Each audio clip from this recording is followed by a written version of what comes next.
With me is Pete, and Pete, welcome to our little show. Thanks, Phil. And we're in Nelson, nice place to be on a day like today. It is after yesterday. And this taxi, Vanguard taxi's just parked on the side of the road, and we've passed them by, banged on the door, and hello, it's Pete. Now, Pete, Vanguards were everywhere in the 1950s. Yes, and they were. This is a 48 or a 49? 52. 52. Yeah. And it's what would you call the back? Oh, they call it the fast back or beetle back. Oh, okay. I called it the loaf of bread back. The loaf of bread, or the whale. They've got different names here. Sure. Yeah. Now it says taxi up there. Was it a taxi in it? Not originally, no. I bought it from Auckland and it was on there. Oh, right. It's just held on by Velcro, I believe. So it's just a gimmick and it works very well. Fair enough. But they would have been a taxi. They're big enough for a taxi. I believe that they were. Yeah. I just seem to remember in the 50s the Morris Oxfords were the taxi of choice back in that time for Auckland, and they had this little sort of frame on the back that you could pull down if you couldn't get enough luggage in the back of it. Yeah, the old box in the back, yes. Yeah, sure. What engine's in this? Is it a tractor engine? It's the Massey Ferguson. It's not a copy of it, but it's, yeah. Right. Somebody said because you needed overseas funds to buy a car, if you bought a Massey Ferguson tractor, you could actually buy a Vanguard. Do you know anything about that? I believe that a lot of farmers bought the Vanguards because of the Massey Ferguson tractor engines, not interchangeable, but the sleeves and liners are interchangeable, and you get your sales tax off your tractor parts, which is made of cheap parts. Yeah. Yes. Right. Yeah. So Vanguard is a what's the company that built them? Standard. My mother had a Standard Flying 10 in 1937, Standard Flying 10. So Standard was quite a big company. I think it went to Triumph in the end. And it went to Triumph, Yeah. Tell me about the little logo on the front there, this little... I don't know much about that, to be honest, truth. No. Because Uncle had one on his one as well, and I thought it was sort of like a lady diving, you know. Yeah. That's what it looks like to me. But anyway, no, can we have a look at the engine? Yes, sure.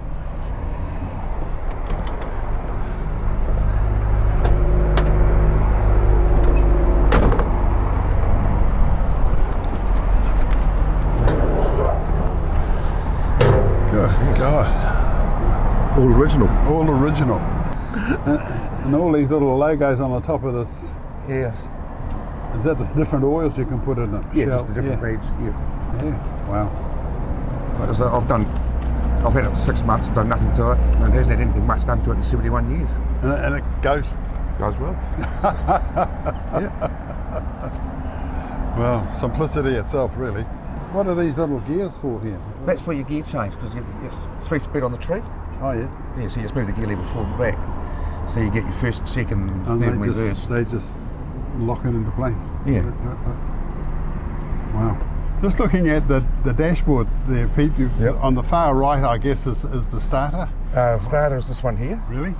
Yeah, onto some of the left-hand drive ones, I think it is. They're all very similar. Most of the ones you see are on there, but this one's just right here. Right, and so what are the other knobs? Choke, air conditioning, wiper, starter, lights, and interior light. And the radio. And the radio up there, which is just sitting there at the moment. Won't be there. and over here we've got clock, fuel, speedo, oil pressure, and 3 on the tree. 3 on the tree. So it's 1, 2, 3, and reverse back towards you. Yeah. There's a little set of gears under the engine there. Yeah, that's what operates the. Oh, okay. And that just rolls them up and down and in and out. Yeah. Oh, fair enough. It's very simple. And the pistol grip handbrake, that's easy to put on and off? Yes, yep. And there's your left, right and left. Oh, so you've got, they operate the lights? I just see in the side bit here, you've got these little doofers pop out. Oh. We're sitting in the back of this Vanguard. My feet are almost stretched straight out, and so is Pete's. You've got a little armrest in the middle here to put your elbow on. A ton of room up behind you, so if you've got a baby in the car, I suppose you could sit up the back. And we've heard lots of stories about the car. The only place that they could fit was up on the back panel there. So our program's called Dad's Old Car Peep. Did your father have one of these? My father had one. I can't remember what year it was, and I bought it off him. Wow. And ran it for many a year, and I think it ended up being in the demolition derby, as most of the old cars did. So this came up on Trade Me, and thought, well, if I could afford it, I'll buy it. And I did. And yeah, I turned up at Mum and Dad's place the other week, well, after I bought it, and Mum tells Dad, what's that old taxi doing outside? And Dad said, oh, I don't know. And Mum said, oh, God, it's Peter getting out of the car. Yeah. They were quite surprised. Couldn't believe that it. So how many in your family at the time when you were young? How many kids? Three of us. We used to sit in the back seat, and Mum and Dad drove us all around. So it's back then we just sitting in the back seat again after many years. And it was nice for me to jump in the front and drive it and take Mum and Dad around there with them sitting in the back. Because that always looks strange. Your father's always driven the car, and suddenly he's not driving. That just looks like the oddest thing ever. Yeah. You know, your father's not driving; he's sitting in the back doing something else. Because I remember my son picked me up from off the ferry at Waiheke, and he got out of the driver's seat, and I had to drive the car. He says, "No, this looks stupid. You're not driving." Yeah. So that's why I bought it. Because beauty. Now I see just beside you there's a little winder. Is that back window? This one here, yeah, that just goes. Just a little. Just pops out. Because like that. at this time, everybody and his dog's smoking. Yes. And of course, if you open that up, it'll suck the cigarette smoke out of Yeah, and you got the quarter lights on the front and as well. Yeah, they just turn right round. Sure. Yeah. Looking in the front there, it looks like that's the chauffeur, because there's not a hell of a lot of room in there, but and the back is for, open jam jars as you're driving along. Yes. Yeah, no, it is. And the driver's window and stuff is quite small. Yes. It's very small actually. Because I had a Mahindra truck. You heard of them? Yes. And they've got the exact same door. It's sort of narrow, and when I got the Mahindra, I thought, God, it's got an old Vanguard door on it. The same sort of very narrow, and indeed. So easy, everything's all easy. It's got the old wind-up window. Yes, yes, it's all. And if TV could smell, the smell in this car just takes you right back to the 1950s. Absolutely. Yeah, it's still the original leather. And, yes. Yeah. Even got an ashtray in the back there, back of the seat, although you can't see it, but there's a little ashtray. Or you could, empty your ash out the window, I suppose. There's a little window open behind us there. What we're going to do now, folks, we'll just sit in the front and then we'll go for a bit of a drive around the block. Can we do that? Yep, well, hopefully she'll keep going. Excellent news.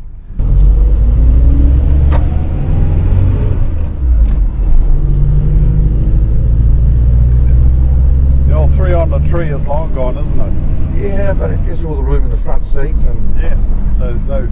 If being a bench seat, you had your girlfriend sitting right next to you, that's real handy for well. Yeah, my wife sat there for many a trip in our day. Yeah. And do you think anybody takes any notice of the little indicator? Yeah, you get a lot of looks, and the most thing I like is the people that see the taxi sign and yeah, you get the old hail, Yeah, taxi, and the amount of kids that look up to it. Yeah. It's quite incredible too. It is. Well, this is taking me back to about 1961 when Uncle picked me up. And, she just, as I said, she just ticks along. She's 71 years old. She's still the original engine, hasn't been touched. So how fast would you have had it up to? Oh no, we'll do 100k. Oh, okay. It's still on cross-ply tyres, and really? as you can understand, it gets a bit unstable. Yeah. Wow. There's a little knob here. Big. What does that do? That one there just puts the aerial for the radio up and down because you've got low branches and trees or... Oh, so you put the aerial out of the way. Yeah. A little arrow saying it's up and sideways. Wow.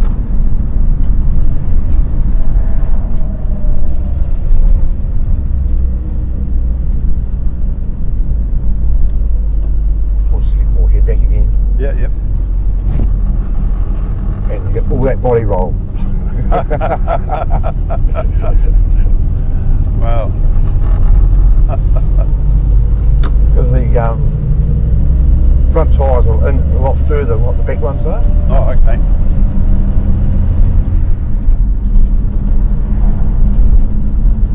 Wow. Charles, you've got an interesting airbag system in this. Yes, well, I do a lot of running around Banks Peninsula from Akarai around the hills, and Yes. it came up with I really needed an airbag in it. So, and everyone comments on it. It gets parked in Akarai Main Street a lot of the time, or Roo, I should say, not Yes, a yeah. street. It's Roo, Laveau, or whatever. And many of the tourists, they all have a giggle about it. So I've kept the airbag there for the last probably 8 years now. It's been Good on sitting you. there, and it still works. Excellent. Yeah. Good on and you. a couple of Jerry's in the back, always to carry some extra fuel, especially with our safaris that we've been doing. Yes, this is Albert, Series 1, 1954. It's reasonably rare because it's what they call an allocation vehicle. So that is the UK Navy paint underneath, and so the UK Navy would have so many allocated each month from Solihull factory, and anything that they didn't take, they could give back to the factory. They didn't have to buy, but the deal was that they got painted bronze green by the factory, which is standard bronze green, or it was the standard back then, and it got painted bronze green, and it got sold to a Wellington dealership. Wow. And the previous family that I bought this off, unfortunately he had to sell this because he had a young child, and it was 3 generations old, this vehicle, which is quite neat, and I can assure you it will stay in my family for a long Years time to as come. well. Good on you. Thank you very much. Cheers, Bill. Thank There you. you go. Albert. Albert. 63, yep, radio vehicle, ex-British Army. That's right, and then it came to New Zealand, I think, in 71. Yeah, yep, not sure what they did with it in between, and it got here. I've got ownership history from 71 right through to now, and then my granddad got it in 2000, I think. Right. And then it became mine about 10 years ago. And I think you learnt to drive in it, didn't you? Yeah, yep. I would have been 12 and 13 driving around farm paddocks and, at shows like this after they're finished on the grass and that. Right. Yeah. Brilliant. Well, always wanted to drive one of these things, never actually got to do it, but now I can actually see what it is about people like about these things. From sitting up here, I'm right up high, I can see straight over that bonnet.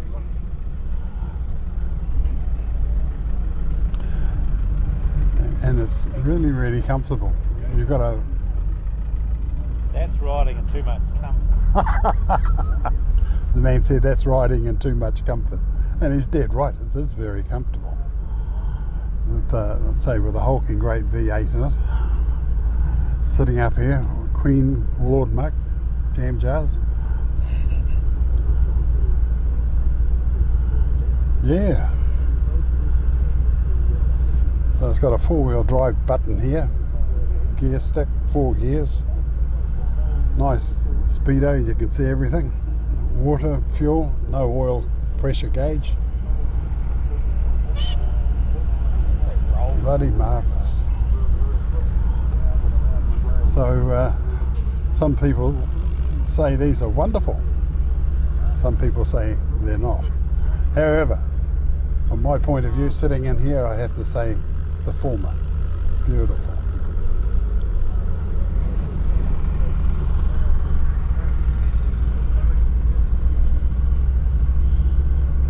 Poor old tractor getting a tow in front of us here.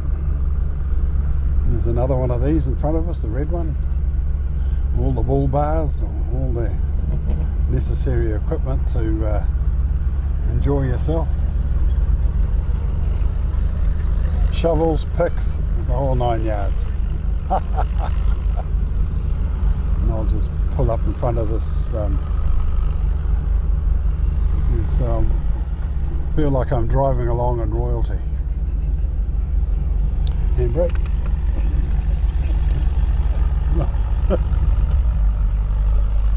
Very good. You come across cars now and again that really stand out, and this is a 1937 Aston Martin. And about 1937 Sean Connery was born. And then in 1962 they did Dr. No, which was the first James Bond film, and of course he had the Aston Martin, had the guns and the rockets and the ejector seat and all the other stuff that goes with an Aston Martin from that movie, of course. And so 1937, absolutely stunning. And the cars of the 1930s, as I've always said, are just outstanding. There's quite a number here of outstanding 1930s cars, but this one, beautiful. Lovely colour, chrome everywhere. It's got one of the windscreen wipers that one goes and the other one sort of its twin that gets pulled along by this bar. It's a tourer, I suppose. Got a couple of lovely little seats in here. Wooden dashboard, a lovely layout. Gear sticks about that long, and yeah, she's a little racer, and I'm sure that it would have been raced in its day. And in the back, it's got a boot that opens out, and that might be a dicky seat. It might not, but I'm not going to touch it. Interesting thing on the side of the bonnet here, it's got a bulge on this side. I'll just see if there's one on the other side.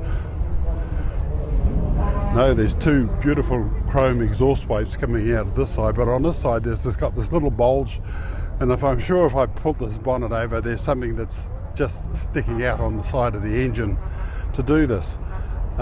This cap goes click and opens, so you pour the water in. Beautiful grille, lovely logo, beautiful horns on the front, as I said, ton of chrome, and suicide doors, which of course make it romantic. So if I pulled up outside Linda's place when I was young with this, opened up the suicide door, she would have gone in and thought, wow, this fella must be doing all right. Shut the door. But anyway, Aston Martin, absolutely stunning.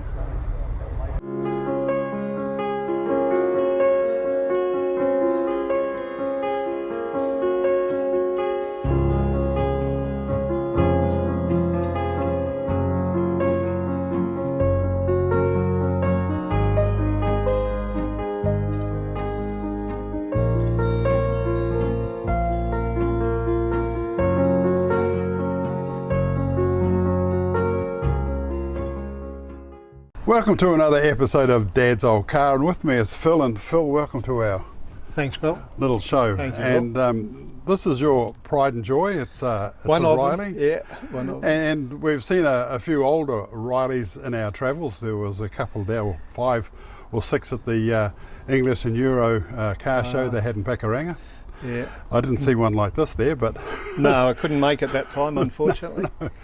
So this is about a 65, is it? 60, Yeah. 66? Yeah, 65. 65. And this Farina, I think it's the Farina, an Italian man did the design of these cars. He designed them all, yeah.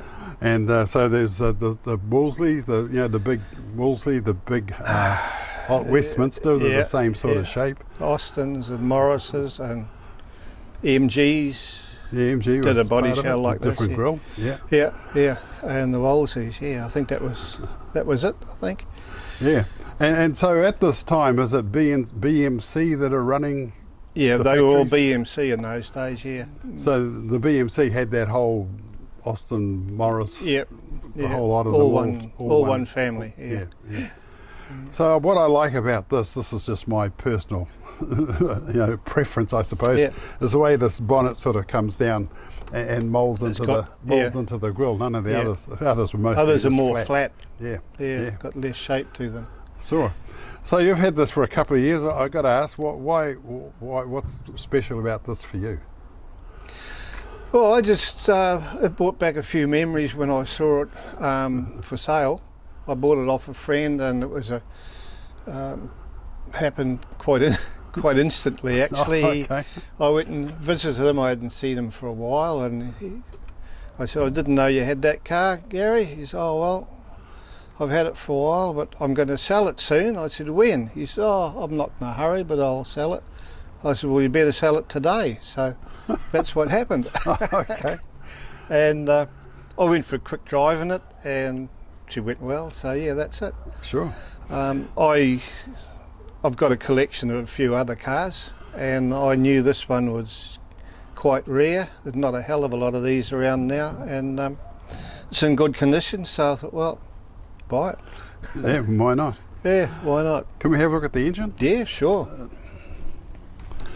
The Riley engine. Did Riley make their own engines, or do they use others? They will BMC like the rest of the Right. rest of the other ones. Yeah. Because I just remember some of these cars, the whole grille went up rather than just a lift in the bonnet. The whole grille actually went up, and they all had that little. They all had that little click thing. Yeah, yeah. Wow. Yeah. 2 SU carburetors. Twin carbs. Yeah. I know. I'll just get you. I'll do all this with the GoPros. Yeah. So I just also noticed there's a hell of a lot of room in the front there. You could probably put a briefcase or something in there if there's no room. Or a box of beer to keep it cool. Yes. Like the old days, it probably used to. No, that's very nice. But this engine is just a standard. That's BMC. It's not, that's a it's standard not, BMC. These come out with a 1600, but that one's actually a 1800. Oh, motor. okay. Yeah. Right. So somewhere in its lifetime, it's had the other motor put in it. Sure. And is that a jar for the? That's for the windscreen washer. wipers? Yep. Yeah. So they haven't got a fancy yet with the big plastic sort of thing that tucks away in a little corner. It's a jar. It's a jar, yeah. The old preserving jar, I think. Yeah, the old yeah. AG jar. So if you break one, just go. Yeah, it's going to get another one. Yeah, easy peasy. Yeah. But that's very simple. They're pretty very basic, good. like most cars of that era. So the difference between this and all the others, I suppose, this grille piece looks like it comes in and out pretty easily. Yeah. So they just have to change the grille in the bonnet, and they've got whatever they want. Probably pretty much all they did, Bill. Yeah. I think they call that in the truck world. I think they call that badge engineering or something. Yeah, badge engineering. Like comma true. and carrier and what have you. Yeah. Well, let's have a look. Sorry. No, I was just saying, let's have a look at the steering. We can put this down now. Oh, yeah. Very comfortable. Those seats, this look like the seats of the old Westminster Wolseley I used to have, big wide. Yeah. They're probably very similar. Yes. And the walnut dash, is that unique, I guess, to this, the MG and the Wolseley? I think I think it is, yeah. Yep. And but that panel in front of you there, I guess that's unique to this particular car. I mean, it's got the usual British sort of speedo, it's got, fuel, amps. Yeah, it's got the oil and temperature in the one gauge there, 2 needles, top and bottom. Right. And the rev counter, which the other cars probably didn't have. No. Phil, you've got this lovely little Mini, and when we were down at Wheels at Wanaka recently, there was probably a dozen or so pork pie Minis. They all had pork pie on the door, and even the Mini truck that tows the trailer. The Mini Mac, Mini Mac, that's Chris, what it's called, all the bling. Yeah. He was there as well, but I can't see any pork pies on this, but you've done a pork pie run yourself? Yeah, Margaret and I have done the pork pie run twice, 2017 and 2019, and really enjoyed it, and did our share of raising some good money for the charity, which was Kids Can, which they raised the money for. Yeah. And they start in Kaitaia, go to Invercargill, so that's more than one day. Yeah. Oh, yeah. It's it's a long week, especially cooped up in a car this size. You're doing this the whole way? Yeah. Really? Yeah. Gee. You go from Kaitaia to Invercargill in this over 5 or 6 days. It's been changed a wee bit in recent years, but it's still a long journey. Haul. Yeah. So just tell me, how do you get to be part of that? I mean, not you've got a Mini. They obviously can put a sticker on the door. Oh yes. And if you don't like it, you can just take it off. But you have to show your interest, and then when the time comes, you on a set date you register to be accepted, probably to take part in it, because it was limited when we did it. It was limited to 60 people, or 60 cars. Yes. And there's always more than that number of people want to go. So at midday on a certain date, you're all sitting there with your finger poised over the button. And if you're lucky, you get in. If you're not lucky, slow, you don't. But so it's all done and dusted in sort of like 10 minutes. Yeah, I believe. It's all done very quick. Wow. So then they issue travel packs and the door stickers and so on with a pork pie charity run on it, and then you go from there. You have to, this all happens around about a year in advance. Oh yes. So you've got a year to do your fundraising, because every team Has to come up with a certain yeah. Right. I see you've got Northland Rescue helicopter on this one, and I seem to remember them doing a big fundraising thing with fishing, because I obviously. Oh yeah. Well, I've had a change from the pork pie run, so to speak, and I do a bit of fundraising for Nest, as they call it, whenever I can. Northland Emergency Rescue Services, a trust, and I go along to different car shows and basically anywhere there's a group of people and shake the bucket. Yep, good idea. And I don't get millions of dollars, but every little bit it all helps. It certainly does. The fewest, I can get. Sometimes I've got $500 or $600 in a day at the local AMP show or something like that. Right. So, and I enjoy doing it. Sure. What year is this? That's a 79. This one. So I think they started about 1960. The first one. Oh yeah, just before that, I think the first one came out. Yeah. And a little string to open the door, little and string, little slidey windows.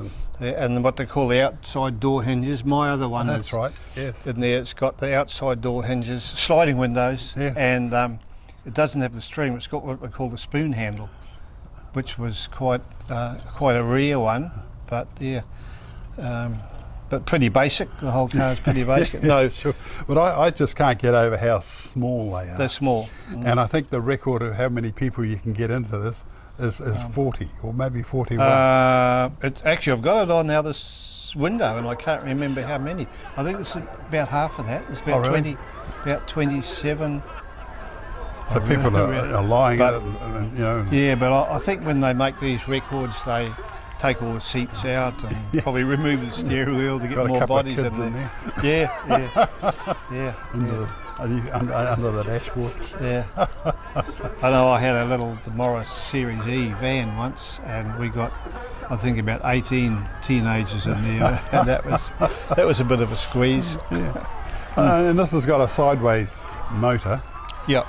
When did that come out? You got an idea when that? Oh, when they all the started? minis, the first mini came out like that, and they have ever since, the 1100s and so on. Well, I'm just wondering when that crossway. Well, that engine goes started. back. I was just reading a magazine recently, and something around about 1929. Oh, okay. There was some. It wasn't a British car. It was some foreign car. They had this east-west motor in it.